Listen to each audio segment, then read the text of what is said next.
And welcome back to The Conversation Continues. Brian Chasnoff, Metro columnist, San Antonio Express News. San Antonio Northwest Side City Councilman Manny Pelaez joins us.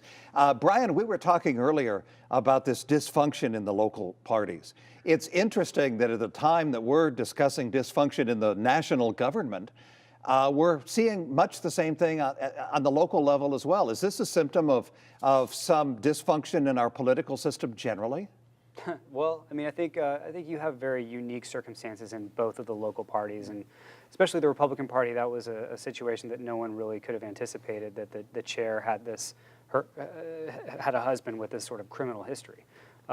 With the Democrats, I think that might be a little bit closer. You might see a more common thread there. You have, ironically, because of course our president is a Republican, but you have a lot of dysfunction there because I see some of the person who's causing a lot of trouble in the Democratic Party, Manuel Medina, the former chair, has a lot of Trumpian qualities.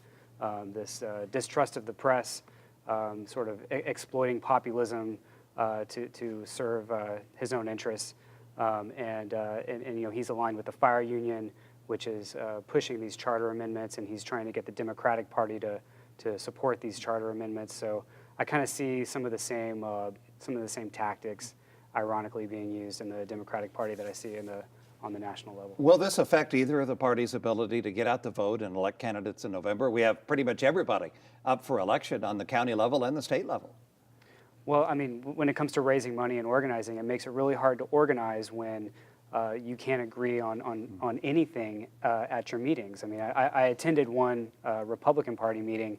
It was pure chaos. It went past midnight. They couldn't agree on the simplest things because everybody's angry, everyone's upset. There's cross currents constantly. No one respects anyone. So, I mean, on a basic level I mean, these people are trying to get together to organize, and you can't organize when there's civil war breaking out. Briefly, Councilman, we were talking about mandatory sick leave on the TV side of the show. Yeah. You think that this is unconstitutional and will be thrown out, yet you voted for it. Yeah, I did. Why did that happen? So state law and our charter only give us two choices. And the Attorney General sent us a letter saying, look, you've only got two choices. You can either vote in favor of it or you put it on the ballot. And faced with those two choices, I had to choose to vote in favor of it. To vote in favor of it for me really meant we need to test this and finally settle the debate. And I'm inviting people to either take this up with the legislature or challenge it in court.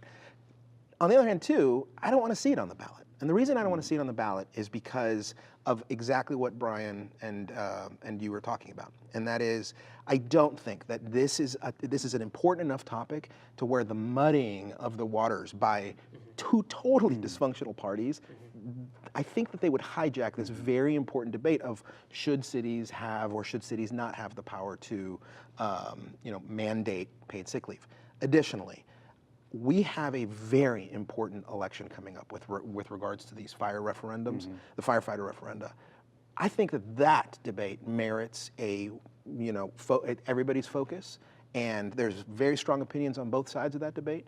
And to muddy the waters with yet another issue like paid sick leave, especially when I believe that paid sick leave is unconstitutional and should be challenged, just to be able to determine whether or not we have the power, I voted yes.